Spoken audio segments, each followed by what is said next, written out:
اور ایکا والے، ایکا ایسی زمین کو کہتے ہیں جہاں پانی جذب ہوتا ہو اور ایسی زرخیز زمین، اور پھر وہاں پر درخت اگتے ہوں، جیسے جنگل ہوتا ہے نا، جنگل کے لیے موافق زمین۔ ایکا، اصحاب الایکا، تو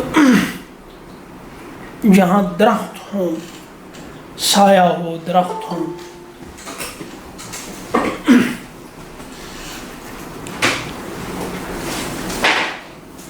ان کان اصحاب الایکا، یہ کہتے ہیں کہ یہ قوم شعیب تھی، حضرت شعیب کی قوم۔ وَإِن كَانَ أَصْحَابُ الْأَيْكَةِ لَظَالِمِينَ، اور جنگل والے ظالم تھے، کیونکہ انہوں نے حضرت شعیب کی تکذیب کی اس سبب سے۔ اب پہلے آدم اور ابلیس کا جو واقعہ ہے، قصہ، وہ بیان ہوا، یعنی اس دنیا سے پہلے کے حالات۔ پھر اس کے بعد حضرت ابراہیم اور حضرت لوط کا قصہ بیان ہوا۔ تو اس دنیا میں اب جیسے لگتا یہ ہے کہ مختلف جگہیں ہیں نا، جیسے صحرا اور سمندر، یعنی قوم لوط جو تھی یہ بھی ایک سمندر کے، وہ ڈیڈ سی جس کو کہتے ہیں نا، وہ ایک سمندر کے پاس تھی۔ حضرت ابراہیم بھی، یہ لوگ صحرا اور سمندر، اب یہ سمجھیں کہ اس میں جو لوگ تھے، ایک ان لوگوں کے حالات بیان کیے۔ اب یہ لوگ ہیں جو ایک جیسے زرخیز زمینوں پر رہنے والے لوگ ہیں۔ اس کے بعد آگے آئیں گے جو پہاڑوں میں، حضرت صالح کی قوم کا واقعہ آئے گا۔ تو مختلف طرح کی قومیں، مختلف مزاج، ان کے مزاجوں میں فرق، یہ ان 4 قصے ہیں یہ جن میں یہ بیان ہوا۔ یعنی ہر جگہ ایسے انسان ہیں جو حق کو جھٹلانے والے ہیں، ہر جگہ ایسے انسان ہیں جو حق کو قبول کرنے والے ہیں، ہر جگہ ہر طرح کے لوگ ہوتے ہیں۔ تو یہ بنیادی طور پر ہم نے جیسے ابتدا میں ہی کہا کہ رسول اللہ صلی اللہ علیہ وسلم کو صبر، یعنی یہ تصویر نبی ہے، صبر دلایا جا رہا ہے رسول اللہ صلی اللہ علیہ وسلم کو۔ تو یعنی نبیوں کو بھی ضرورت ہوتی ہے جو حق کی دعوت دے رہے ہوتے ہیں یا حق پر چل رہے ہوتے ہیں۔ تو یہ ایک عام مزاج ہے ہمارا لوگوں کا نا، کہ ایک بہت ہوتا ہے کہ مایوسی کیوں ہے، مایوسی کیوں ہے۔ بہت بڑے بڑے لوگوں کے بارے میں آتا ہے کہ آخری عمر میں ان پر مایوسی طاری ہوئی، جنہوں نے حق کے لیے محنت کی، کوششیں کیں۔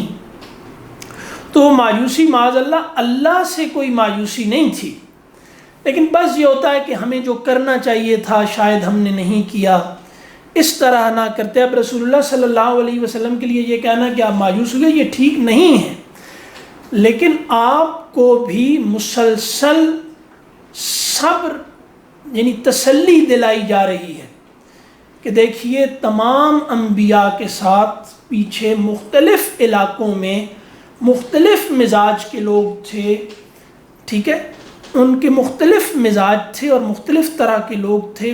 بڑے بڑے نبی آئے اور ان کے ساتھ ان کی قوموں نے کیا کیا۔ تو یہ جو آپ کی قوم صفاحت برت رہی ہے، ہوتا یہ ہے نا کہ جب تک ٹیم نہ میسر آئے کسی کو بھی، چاہے وہ انبیاء ہوں، تو اس دنیا میں غلبے کا ایک نظام ہے اللہ کا بنایا ہوا، تو وہ اس پہ ہی چلتا ہے۔ تو ایک اس میں یہ بھی ہے کہ ایک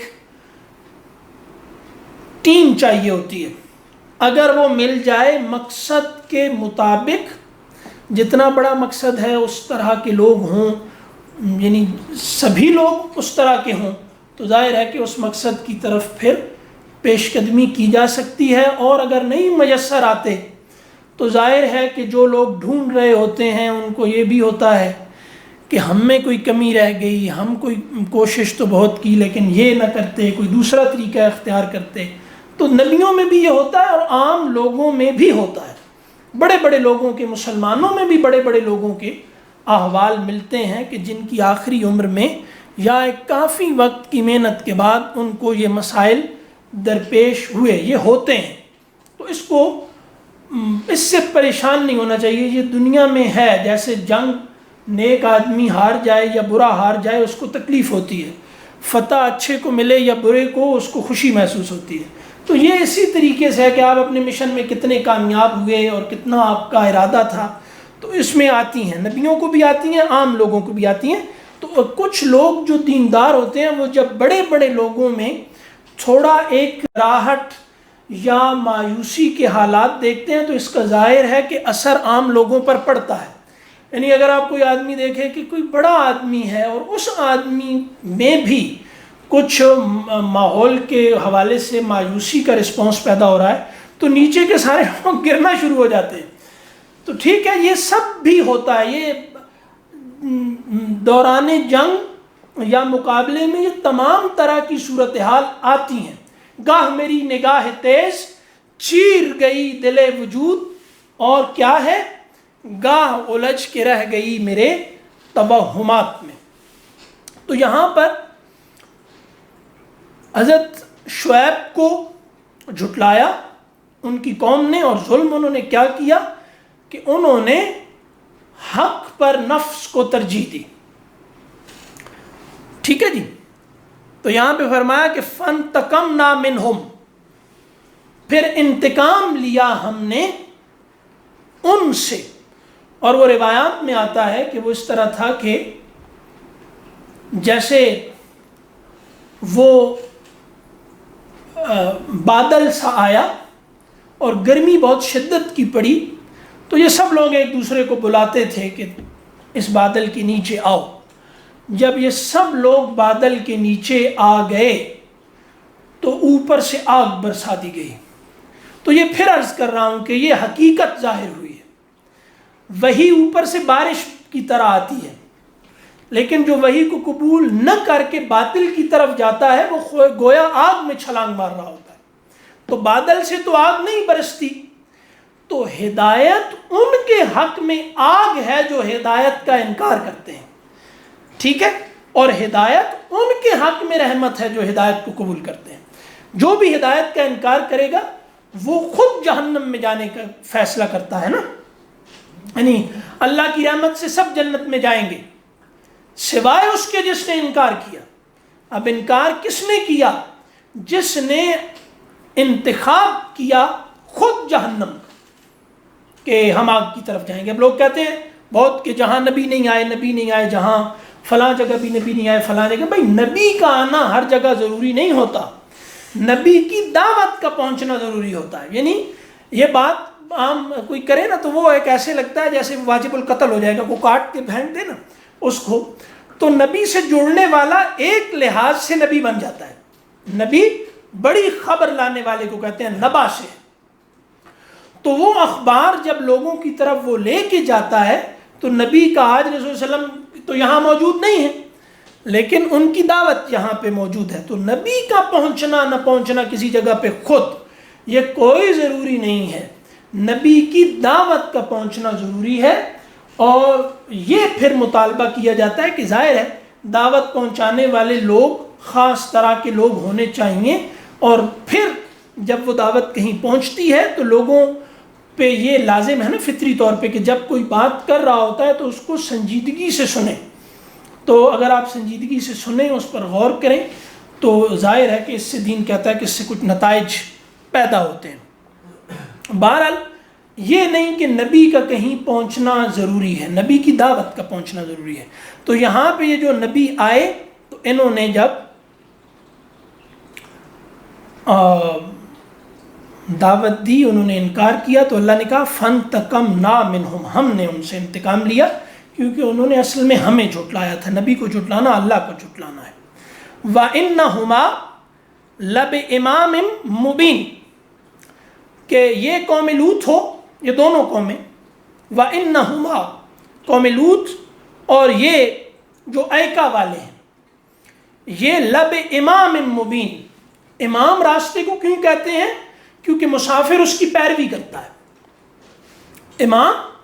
امام یعنی اس راستے کی پیروی کرتا ہے مسافر، اس لیے اس کو یا جس طرف راستہ جاتا ہے مسافر اس طرف جاتا ہے، اس لیے اس کو راستے کو امام بھی کہا جاتا ہے. لب امام مبین، تو یہ واضح راستے پر ہیں، شاہراہ پر ہیں.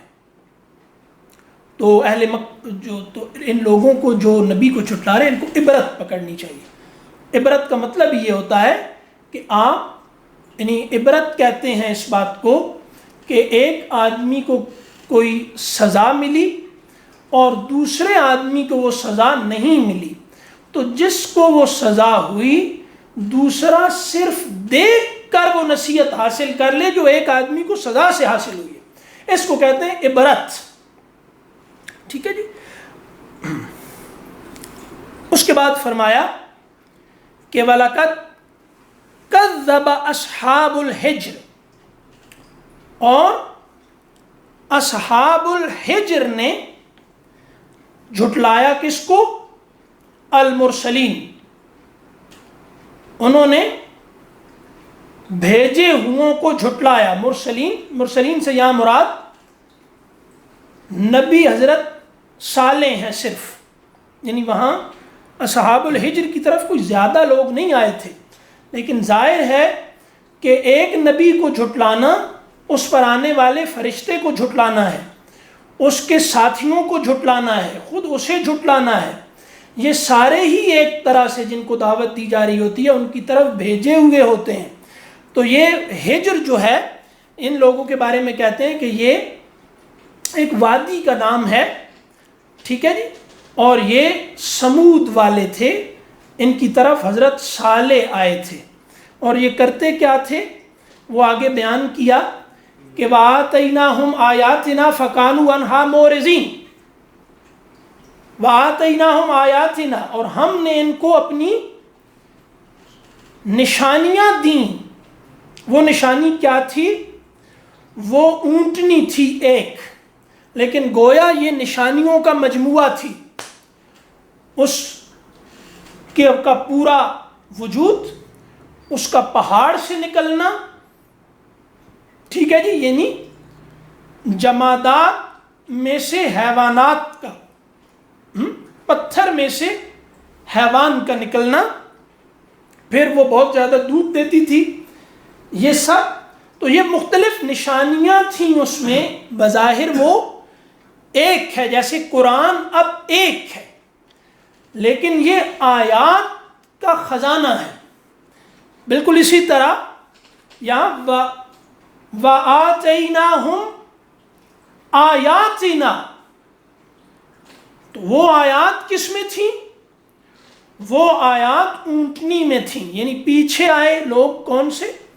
جنگل والے. پھر آگے کون سے آئے؟ یہ آ رہے ہیں اب پہاڑوں والے. فَكَانُوا عَنْهَا مُعْرِضِينَ، تو وہ انہا یعنی ان آیات سے یہ اعراض کرنے والے تھے، رخ پھیرنے والے تھے. اعراض یعنی رخ پھیر لینا کسی سے، اس کو نہ دیکھے کو اندیکھا کر دینا. ظاہر ہے کہ اعراض نہ یعنی نظر نہ آنے کو نہیں کہتے، نظر انداز کرنے کو کہتے ہیں. یعنی دیکھ لیا اور اس دیکھے کو اندیکھا کر دیا، تو یہ ہے اعراض.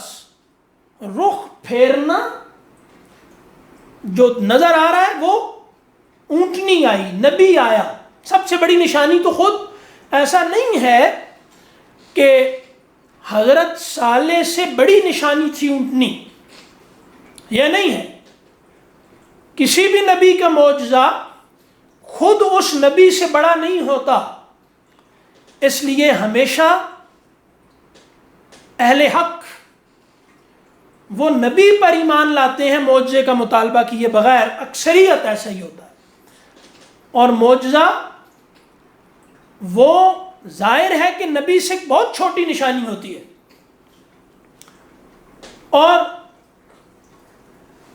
یہ نشانی جو مانگتے ہیں وہ انکار کی طرف مائل ہوتے ہیں۔ اور جس جس کو بھی یہ نشانیاں دی گئیں، رسول اللہ کی تشریف لانے کے بعد یہ اللہ نے پورا نظام بدل دیا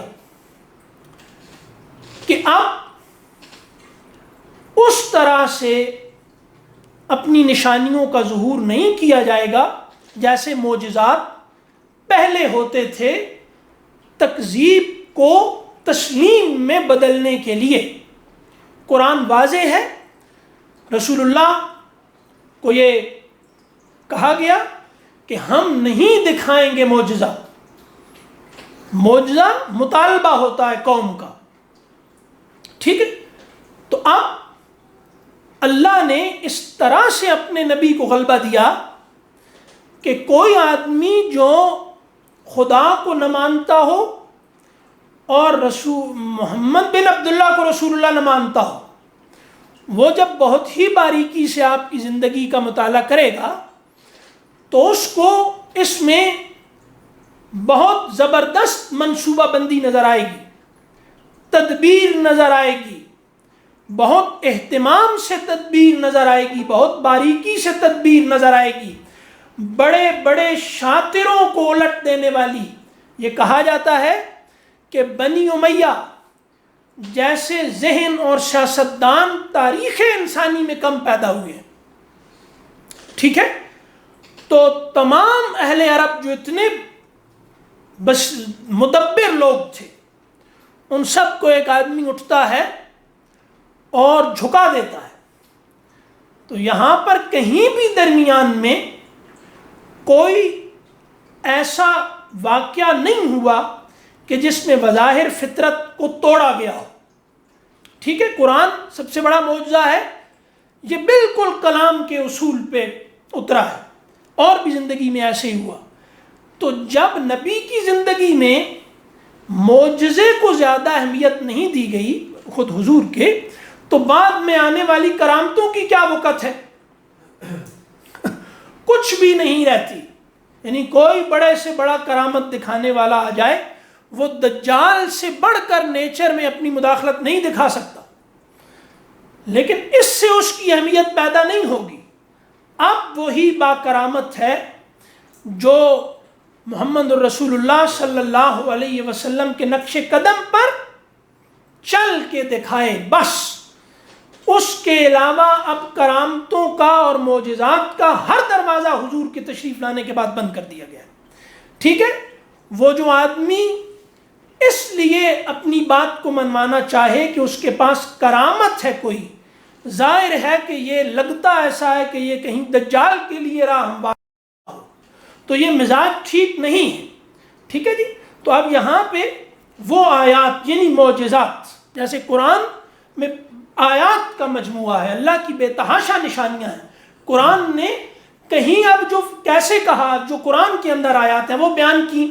ہم کہتے ہیں معجزہ یا کرامت جہاں فطرت کا معمول معطل ہو جائے، ہم اس کو کہتے ہیں یہ کرامت ہے، یہ معجزہ ہے۔ نہیں، قرآن نے جو کہا، نشانیاں بتائیں اپنی آیات، وہ تمام معمول کی ہیں، ٹھیک ہے؟ یہ پرندے ہوا میں اڑ رہے ہیں، یہ زمین میں کشتیاں چل رہی ہیں، یہ جو ہے خون اور گوبر میں سے دودھ نکل رہا ہے، ٹھیک ہے؟ گوبر موت ہے، ٹھیک ہے؟ اور دودھ حیات ہے۔ ہم زندہ سے مردہ کو اور مردہ سے زندہ کو کیسے نکال رہے ہیں، یہ دیکھو، ٹھیک ہے؟ تو یہ تم نے کیا، یہ یعنی جس وجود سے گوبر نکل رہا ہے اور جس وجود سے دودھ نکل رہا ہے، تو اس وجود سے اگر دودھ نکل رہا ہے تو یہ حیات ہے، ٹھیک ہے، تو ٹھیک اب وہاں اور وہ اسی دودھ پلانے والے جانور کے کی اگلے جو وہ ہے ایکسٹینشن، اس کے لیے بھی حیات ہے. ٹھیک ہے، تو یہ حیات پروڈیوس ہو رہی ہے کہاں سے؟ خون میں سے اور دودھ میں سے، گوبر میں سے. تو اب یہاں کیا فرمایا کہ یہ سب نشانیاں، یہ نشانیاں بتائی ہیں، یہ سب معمول ہے، معمول ہے. اس میں کہیں معمول کو معطل نہیں کیے گا. سمندروں پہ کشتیاں چل رہی ہیں، غور کرو اس پہ، غور کرو. تو یہ بڑے معجزے ہیں، یعنی پہاڑ میں سے اونٹنی کا نکل آنا، یہ بس کفر کے عادی ذہن کی اس عادت کو توڑنے کے لیے ایک جھٹکا ہے. ورنہ یعنی اونٹ سے اونٹ کا پیدا ہونا یہ بڑا معجزہ، اونٹنی سے اونٹ کا پیدا ہونا یہ بڑا معجزہ ہے. پہاڑ سے اونٹ کے اونٹنی کے پیدا ہونے سے یہ بڑا معجزہ ہے. ٹھیک ہے، تو اب یہاں پہ کیا ہوا کہ فرمایا کہ ہم نے آیت کیا ہوتی ہے؟ یعنی جس سے عبرت پکڑی جاتی ہے. آیت آدمی کو معمول کی زندگی کے پیچھے جو حقیقتیں ہوتی ہیں ان کی طرف رہنمائی کرنے والی شے ہوتی ہے، اس کو کہتے ہیں آیت. تو ہم نے کیا کیا؟ ان کو اندھے ہو گئے تھے، یہ دیکھ دیکھ کر اندھے ہو گئے تھے، تو ان کو معمول کی زندگی کے پیچھے حقائق نظر نہیں آ رہے تھے. تو ہم نے محض ان کو جگانے کے لیے اس معمول کو عارضی طور پہ معطل کیا تاکہ اس جھٹکے سے یہ جاگ جائیں بس. نہیں تو یہ نبی سے بڑا معجزہ کوئی نہیں تھا، نبی کے آنے سے بڑی شے یہ نہیں تھی. یعنی کیا خیال ہے کہ پہاڑ سے اونٹنی کا نکلنا ان لوگوں میں سے حضرت صالح کے ظاہر ہونے سے بڑی شے تھی؟ ہرگز نہیں تھا. ٹھیک ہے، تو اب یہاں پہ کیا فرمایا کہ انہوں نے ہماری آیات سے، انہوں نے کیا کیا؟ ہماری آیات سے اعراض کیا. انہوں نے دیکھ کر اندیکھا کر دیا. تو اللہ کے ذمہ ہے یہ کہ وہ بندوں تک آئے گا. یعنی جو لوگ کہتے ہیں نبی پہنچا ہے کہ نہیں پہنچا، بھائی تم نبی کے پہنچنے نہ پہنچنے کی بات کرتے ہو. اللہ نے یہ اپنے ذمہ لیا ہے کہ میں آؤں گا. نبی کا آنا اصل میں خدا کا آنا ہے بندوں تک. ٹھیک ہے، لیکن اگلی بات یہ ہے کہ اگر تم مجھے، یعنی ایک آدمی ہے وہ کہتا ہے کہ میں دنیا میں رہ کر خدا تک نہیں پہنچ سکا، یہ وہ جانے اس کا خدا جانے. بات یہ نہیں ہو رہی، بات یہ ہو رہی ہے کہ جس پر خدا ظاہر ہو گیا اس نے اگر اپنے وجود پر نفس کا پردہ ڈال دیا تو یہ اس نے اصل میں جہنم اپنے اوپر لپیٹ لی ہے خود. ٹھیک ہے، وہ جو قرآن کہتا ہے وَأَحَاطَتْ بِهِ سُرَادِقُهَا، تو یعنی وہ کیا ہے؟ وَأَحَاطَتْ بِهِمْ ہے کہ تو جہنم انہیں گھیر چکی، اس کی لپیٹیں، ٹھیک ہے، جیسے آگ کے پردے بن کر ان کو گھیرے ہوئے ہیں. تو یہ آگ کا پردہ کیا ہے؟ یہ نفس پرستی ہے. یہ آگ کا پردہ یعنی دنیا میں انسان کو جہنم جو گھیر لیتی ہے تو اصل میں اس کو اس کی جبلت گھیر لیتی ہے. ٹھیک ہے جی. تو وہاں پھر آگے فرمایا وَقَانُوا يَنْحِتُونَ مِنَ الْجِبَالِ بُيُوتًا آمِنِينَ. تو یہ کیا کرتے تھے؟ یہ توڑ کر، کھود کر پہاڑوں نونحاتا، پہاڑ کو کھود کر، من الجبال بیوتا، ٹھیک ہے، بناتے تھے آمنین، امن میں رہنے کے لیے یا امن میں ہوتے ہوئے، یعنی مطمئن کس سے؟ بیوتن وطن وکانو ینحتون من الجبال بیوتن آمنین. کس سے امن میں رہنے کے لیے؟ کہ اللہ کا عذاب نہیں آئے گا. ٹھیک ہے، اللہ پکڑنے پہ آئے تو اس کی پکڑ سے کوئی نہیں بچا سکتا، کوئی نہیں. آدمی مکار کسے، یعنی یہ جو ہے کہ وہ مکروا مکر اللہ،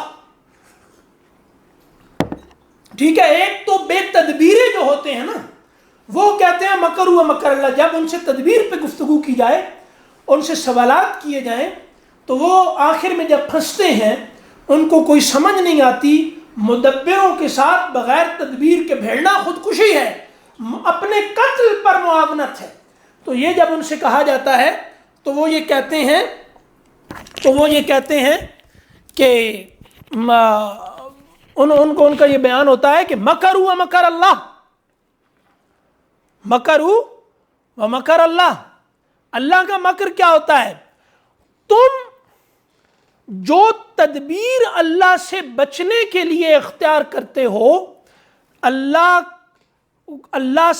تم جو طریقہ اختیار کرتے ہو کہ تم اللہ سے بچ جاؤ، اس کے اندر ایک پوشیدہ ضرر ایسا ہوتا ہے کہ آخر کار تمہاری پوری تدبیر پر غالب آ کر وہی تمہارے گلے کا پھندا بن جاتی ہے، یعنی وہ الٹ جاتی ہے. وہ تمہاری تدبیر کے اندر ایک ضرر ایسا ہوتا ہے جو تمہیں فوراً نہیں سمجھ آتا، وہ آہستہ آہستہ وہ تدبیر تمہارے اوپر الٹ جاتی ہے. یہ ہے اللہ کی تدبیر. تو اللہ نے کیسے اللہ نے آگے یہیں آگے فرمایا ہے، ٹھیک ہے، وما خلقنا السماوات والارض وما بینہما الا بالحق. یہاں صرف حق پر رہنے والے ہی بچ سکتے ہیں. ٹھیک ہے، حق گو نہیں، اپنے آپ کو حق سے نام نہاد منسوب کرنے والے نہیں. ٹھیک ہے، ہاں، حق کو چھنتر منتر کی طرح اس کا ورد کرنے والے نہیں.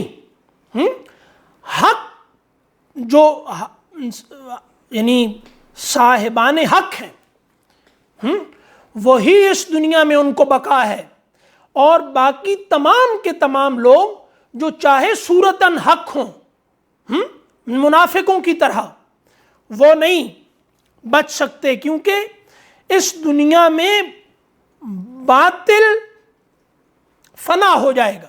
ٹھیک ہے، اس بقا صرف حق کو ہے. اب اس کے بعد کیا فرمایا؟ فَأَخَذَتْهُمُ الصَّيْحَةُ مُصْبِحِينَ. صبح ہوتے ہوتے ان کو ایک چنگھاڑ نے آ لیا. صبح ہوتے ہوتے وہ کیا کیا تھا؟ انہوں نے پہاڑوں میں گھر بنائے تھے، وہ گھر آج بھی ہیں. وہاں انہیں ہوا نہیں برباد کر سکتی تھی، وہاں پانی ان تک نہیں پہنچ سکتا تھا. ٹھیک ہے، وہ انہوں نے اپنے خیال میں، لیکن وہاں جہاں نبی کی آواز پہنچ رہی تھی تو انہوں نے اس کا انکار کیا، نبی کو جھٹلایا. تو اس کا نتیجہ کیا نکلا کہ ایک آواز کو وہ جھٹلا رہے تھے، دوسری ایسی آواز آئی کہ جس کو وہ جھٹلا نہیں سکے. ٹھیک ہے، تو آباد کرنے والی، خوشحال کرنے والی آواز کا انہوں نے انکار کیا، برباد کرنے والی نفس کی آواز پہ لبیک کہہ رہے تھے، تو وہی ان کے ساتھ پھر خارج کی دنیا میں ہوا بھی. اب اس کے بعد کیا فرمایا؟ فما اغنا عنہم ما کانوا یکسبون. وہ جو بھی ہم سے، ہمارے عذاب سے، ہم سے بچنے کے لیے ظاہر ہے کہ جس کی وفا آدمی کو سب سے زیادہ مطلوب ہوتی ہے، یہ فطرت کے مطابق ہے کہ آدمی جس کی وفا سب سے زیادہ چاہتا ہے وہ بے وفائی کرے تو کوئی راستہ اس کے لیے نہیں چھوڑا جاتا. ٹھیک ہے، اس کے لیے کوئی راستہ نہیں چھوڑا جاتا. تو ہمارا تصور انسان کیا ہے؟ ہم سوچتے ہیں کہ اتنی چھوٹی چھوٹی چیزوں کے یعنی ان چیزوں پر اللہ اتنا حساس آدمی کے بارے میں کیوں ہے؟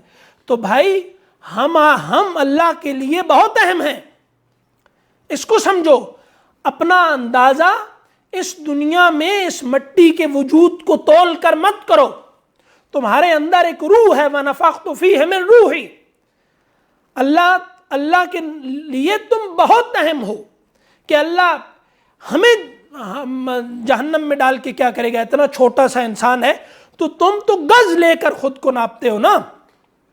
ٹھیک ہے، کیا بانس لے کے نکلے ہو؟ کیا ہے؟ ہاں کیا بانس لے کے ناپنے نکلے ہو دل کو تم، اس بوند بھر محیط کی گہرائی اور ہے. ٹھیک ہے، تو یہ مت کرو.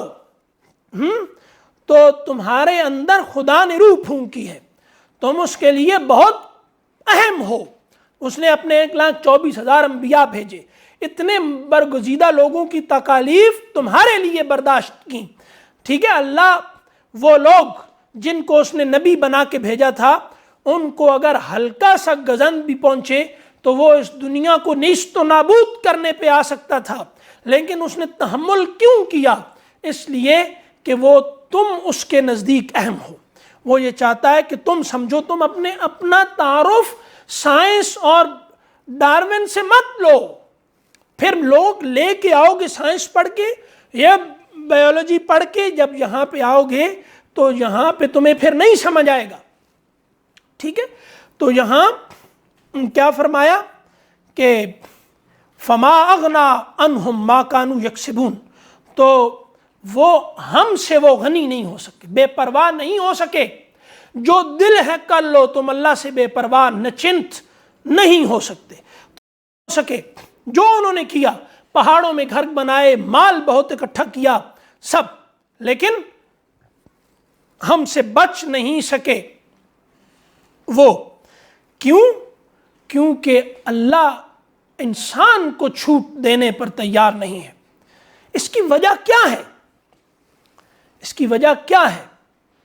اس کی وجہ یہی ہے کہ آدمی اور انسان جو ہے یہ اللہ کی محبوب ترین ہستی ہے، اور اللہ اس سے وفا کا مطالبہ کرتا ہے. اور یہ بہرحال اللہ کے ہاں بہت شرف والا ہے. ٹھیک، آدمی اللہ کے ہاں بہت شرف والا ہے، تو اگر وہ اپنے آپ کو اس شرف سے گرائے گا تو اس کو اس کی سزا ملے گی. ٹھیک ہے، اس کے بعد کیا فرمایا؟ جی وما اغناہم کا جو لفظ ہے، غنی ہونے سے مراد کیا ہے؟ وہ بچ نہیں سکیں گے؟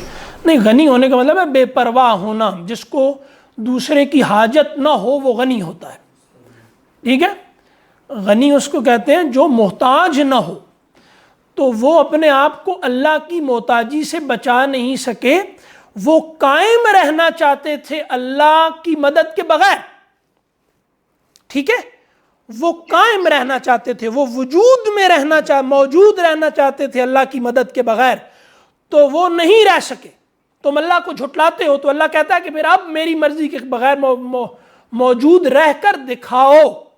نبیوں کی زندگی میں اللہ اس کی گنجائش نہیں دیتا جب حجت تمام ہو جائے، لیکن بعد کی دنیا میں بہرحال موت تک گنجائش ہوتی ہے. گنجائش ایک جیسی ہے. دیکھیں، نبی کو نہ ماننے والوں کو کتنی مہلت ملتی ہے، کتنی ملتی. نبی کی زندگی کتنی ہوتی ہے، اتنی دوسروں کی زندگی بھی ہوتی ہے نا. تو نبی کی زندگی میں نبی کو نہ ماننے والوں کو ایک ہی زندگی کی مہلت ہے، اور نبی کی غیر موجودگی میں نبی کو نہ ماننے والوں کو بھی ایک ہی زندگی کی مہلت ہے.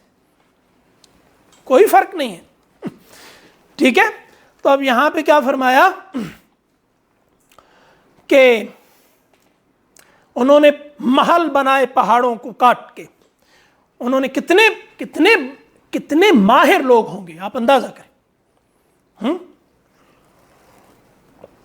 کتنے ماہر لوگ ہوں گے جنہوں نے پہاڑوں کو چھت بنا دیا. یہ معمولی لوگ تو نہیں ہوں گے نا. اب ان میں بہت صلاحیت تھی، تو جو زیادہ باصلاحیت ہوتے ہیں وہ ان میں دانائی بھی زیادہ ہوتی ہے، لیکن ان میں نفس پرستی بھی زیادہ ہوتی ہے. تو یہ نبیوں کے مخاطب بھی معمولی لوگ نہیں ہوا کرتے تھے، اور نبیوں کی جو دعوت کو قبول کر لیتے تھے وہ بھی معمولی لوگ نہیں ہوتے تھے. بہرحال یہ ہے کہ نبی کو دعوت کو قبول کرنے والے میں ایک اضافی صلاحیت یہ ہوتی ہے کہ وہ اپنے نفس پر غلبے کی قوت رکھتا ہے. دوسرے اس صلاحیت سے محروم ہوتے ہیں. انہوں نے باہر کی پوری دنیا پہ، پورے نظام پر دیکھے، پہاڑوں کو اپنے مقصد میں کھپا دیا انہوں نے. اب آپ ان کو دیکھیے کہ یہ لوگ جو پہاڑ کو اپنے مصرف میں لے آئے، یہ لوگ اپنے نفس پر قابو نہیں پا سکے۔ یہ دین کا دعویٰ ہے کہ حق کو جھٹلانے کی ایک ہی وجہ ہوتی ہے، وہ نفس پرستی۔ جدید دنیا نے مان لیا ہے کہ نفس پرستی ہی ٹھیک ہے، بس یہ تو انکار یہ بھی نہیں کرتے۔ دین نے یہی کہا ہے کہ حق کو جھٹلانے کا سبب نفس پرستی ہے۔ تو انسان کی آزادی کے تصور میں نفس پرستی بیج کی حیثیت رکھتی ہے، ٹھیک ہے۔ تو وہاں کیا فرمایا کہ وما خلقنا السماوات والارض وما بینہما الا بالحق، آسمان زمین اس کے درمیان میں جو کچھ ہے یہ قائم حق کی وجہ سے ہے، ٹھیک ہے۔ باطل اس میں ظاہر ہونے والا فساد ہے۔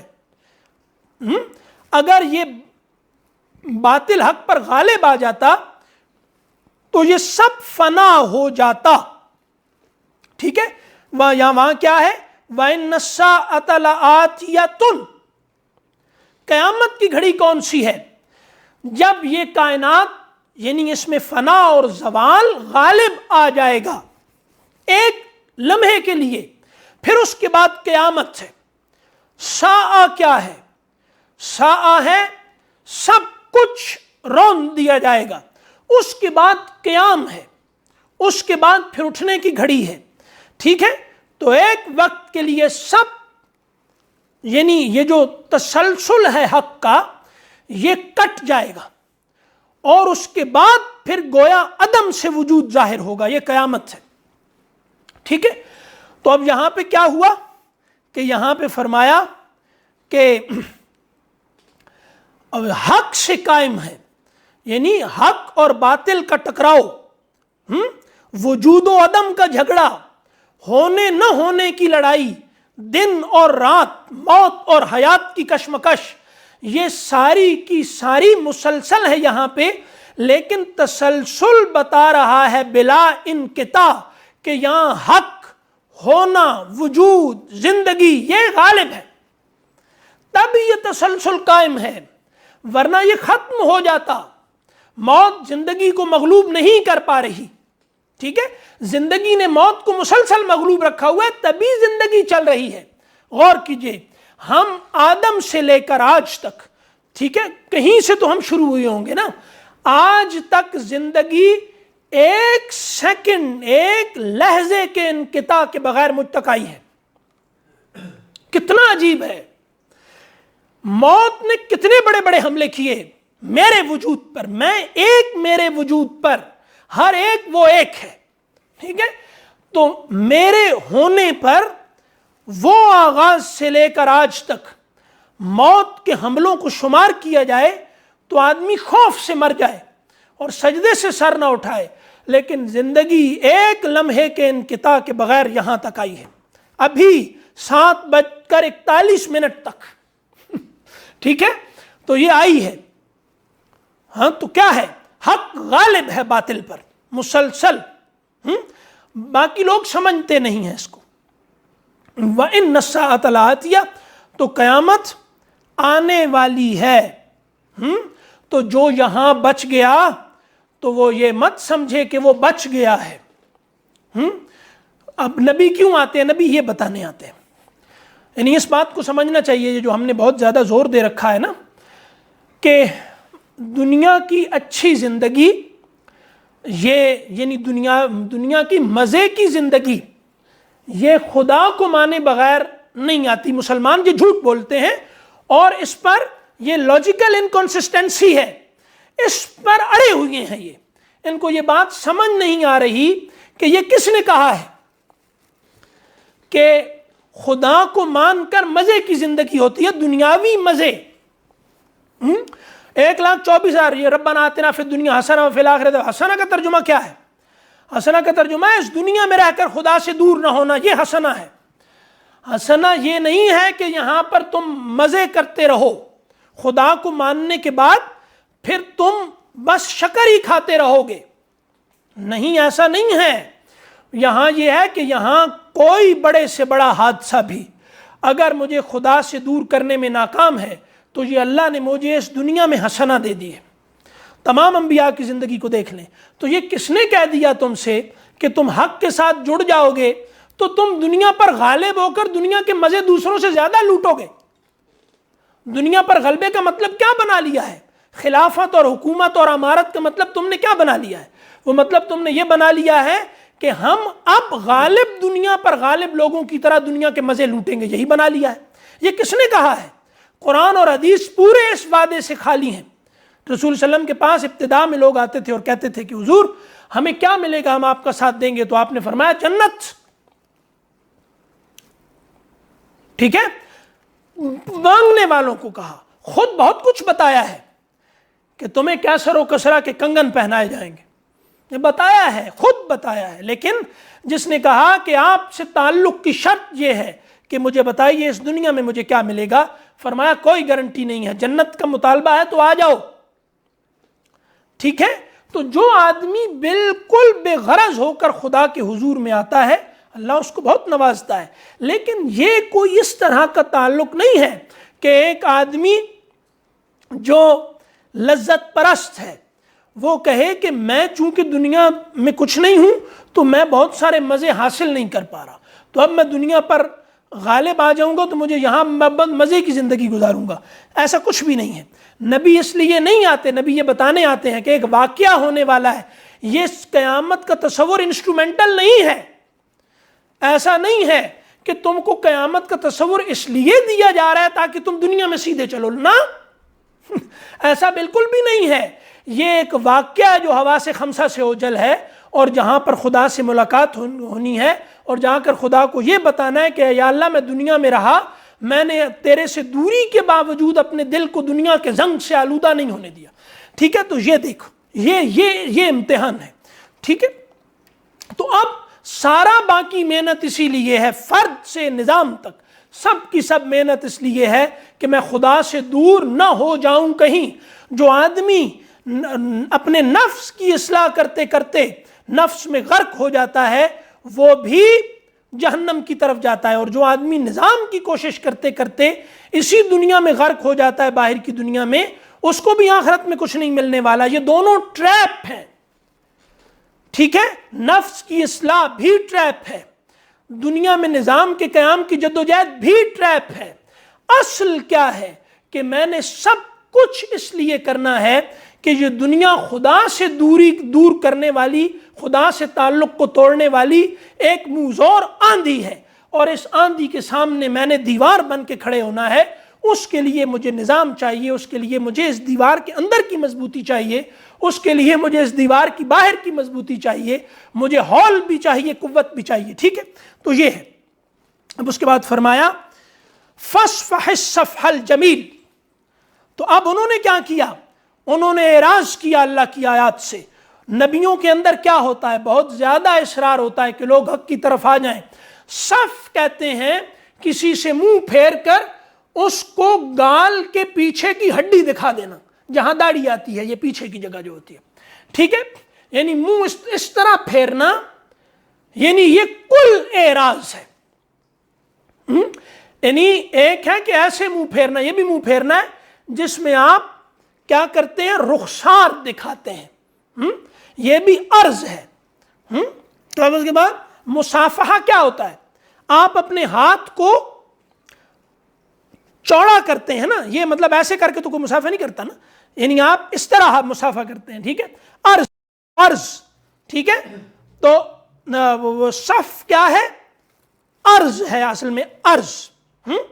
تو یہاں اب ایک آدمی مصافحہ کرتا ہے جب تو ہاتھ، تو یہاں پر رخ، یہ یعنی چہرے کی، آپ جب ایسے کرتے ہیں تو آپ چہرے کا عرض دوسرے کی طرف کرتے ہیں نا.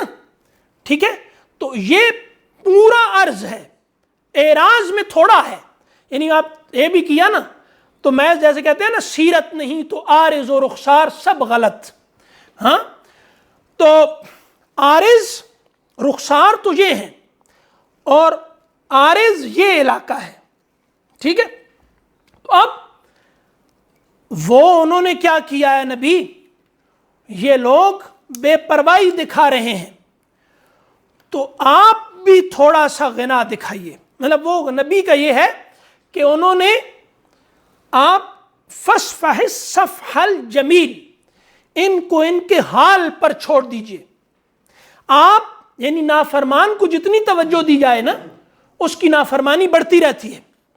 ٹھیک ہے، تو اس میں اضافہ ہوتا رہتا ہے. وہ سمجھتا ہے مجھے اہمیت مل رہی ہے، مجھ پر توجہ مرکوز ہے، اس کو نظر انداز کر دو. یعنی وہ توجہ حاصل کرنے کے لیے بھی بعض اوقات شرارتیں کرتا ہے، انکار یعنی جیسے چھوٹے بچے ہیں نا، ان کو اہمیت نہ دے تو برتن توڑ دیں گے، کچھ کر دیں گے گڑبڑ. وہ کیوں کرتے ہیں؟ وہ اس لیے کرتے ہیں کہ ان کو اہمیت چاہیے. تو یہ اعراض کر رہے ہیں تو آپ کیا کیجئے، فصفح الصفح الجمیل. ٹھیک ہے، تھوڑا سا ان کو ان کے حال پہ چھوڑ دیجئے. تو آپ اب کیا ہے کہ ان لوگوں کی طرف دیکھیے، ان لوگوں کی طرف دیکھیے جو لوگ ہمارے ہیں، مطلب ان کی طرف ہے. تو اب ایک طرف یہ ہے، ایک طرف وہ ہے جو مومنین ہیں، جو آپ پر ایمان لائے ہیں اور یہ نہیں لا رہے، یہ اعراض کر رہے ہیں. تو انہوں نے منہ ادھر پھیرا ہے تو آپ بھی ان کی طرف پھیریے منہ، ان لوگوں کی طرف. ٹھیک ہے، تو کوئی پریشان ہونے کی ضرورت نہیں ہے. ان ربک کیا ہے، هو الخلاق العلیم. خلاق العلیم میں یہ بات شامل ہے کہ اس نے خلاق ہے، بے شمار قسم کے لوگ پیدا کیے ہیں. ٹھیک ہے، خلاق تخلیق کی ہے اس نے، طرح طرح کی طبیعتیں، طرح طرح کے مزاج. یہ جیسے بتایا نا کہ کوئی پہاڑی ہے، کوئی ریگستانی ہے، کوئی میدانی ہے، کوئی، ٹھیک ہے، طرح طرح کے لوگ تھے، طرح طرح کے مزاج تھے، ہر طرح کی ہر جگہ طبیعتیں ہیں. خلاق وہ مختلف طبیعتوں کو پیدا کرنے والا ہے. اور کیا ہے، علیم ہے. یہ کوئی خود بخود نہیں پیدا ہو گئی ساری، وہ جانتا ہے، طبیعتوں کے اختلاف کو جانتا ہے. کوئی قبول کرے گا، کوئی نہیں کرے گا، کوئی اس طرح مانے گا، کوئی کسی اور طریقے سے مانے گا، کوئی محبت سے مانتا ہے، کوئی مانتا ہے، کوئی ڈانٹ سے مانتا ہے. تو یہ مزاج ہے مختلف، اللہ نے بنایا ہے. اسی طرح پریشان ہونے کی ضرورت نہیں ہے. ہر آدمی نہیں ایک طرح سے حق کی طرف آتا، ضرور حق کی طرف نہیں آتا، باطل کی طرف ایک طرح سے نہیں جاتا. بے تحاشا مزاج ہیں، اللہ نے بنائے ہیں، طرح طرح کے لوگ ہیں. ٹھیک ہے، جو حق کی طرف آئے ان میں بے تحاشا تقسیم ہے، مختلف طرح کے لوگ ہیں. کوئی بہت آگے، وہ جو آتا ہے نا کہ کسی کے ماتھے کا نور اور دائیں ہاتھ سے جو نور نکل رہا ہے وہ یمن سے صنعا تک جا رہا ہوگا، اور کسی کے اپنے پاؤں کے نیچے تھوڑا سا نظر آ رہا ہو. تو کیا ہے یہ؟ ٹھیک ہے، مختلف طبیعتیں ہیں. کوئی روحانیت میں بہت ترقی کر جاتا ہے، کسی کی جسمانیت میں بہت ترقی ہوتی ہے، کوئی کسی فن میں آگے بڑھتا ہے، کوئی کسی ہنر میں آگے بڑھتا ہے. یہ مختلف لوگ ہیں. تو یہ اللہ کا نظام ہے. ان ربک هو الخلاق العلیم. تو کلاس کب شروع ہوئی تھی بھائی؟ اچھا، تو میرا خیال ہے 7-8 منٹ، 2-4 منٹ میں نا ہم اس کو، یہ تو ختم تو نہیں ہونے والا بھائی، یہ مجھے لگتا ہے نہیں ہوگا نا. تو آج میرا خیال ہے اتنا ہی بہت ہے. میری بھی ہمت. جی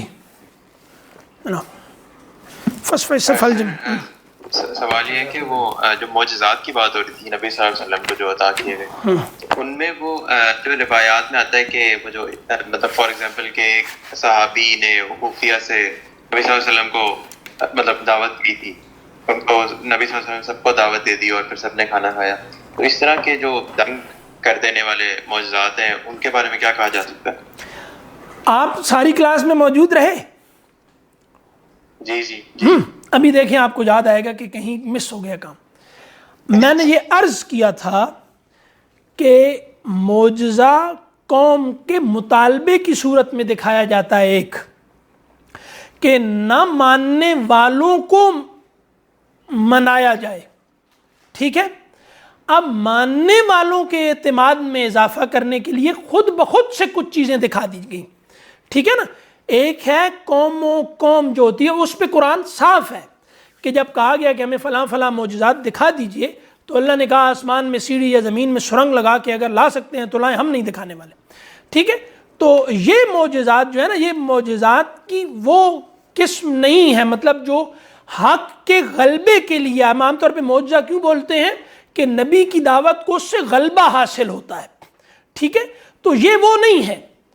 صحیح ہے نا, معجزوں کی وہ جس کو معجزہ کہا جاتا ہے وہ عاجز کرنے والا, یہ معجزات کے عنوان سے نہیں, اس طرح سے وہ ہے معجزہ عاجز کر دے دشمنوں کو, تو وہ مانگتے ہیں, مطالبہ کرتے ہیں یا ان کو, ٹھیک ہے, تو وہ کیا جاتا ہے اور اس کے بعد دشمن عاجز ہو کے وہ کوئی نئی تدبیر ڈھونڈتے ہیں انکار کی, اندر سے ان کو گرا دیا جاتا ہے. عاجز باہر سے نہیں ہوئے کبھی بھی, اندر سے بہرحال ان کو گرایا جاتا ہے, ان کے اعتماد کو توڑا جاتا ہے بار بار, اس کے نتیجے میں وہ ایمان کبھی لائے نہیں.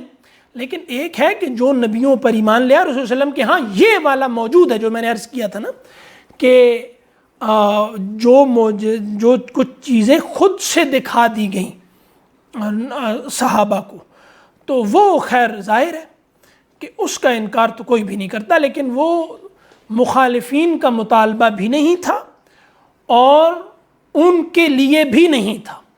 یہ ان لوگوں کی تسلی یا ہمت کو بڑھانے, جیسے دیکھیں جیسے نبی کو ہمت بڑھانے کی, نبی کی ہمت بڑھانے کی ضرورت پڑتی ہے, یہ پوری صورت اسی میں ہے, اسی طریقے سے نبی کے ساتھیوں کی بھی تو پڑتی ہے نا.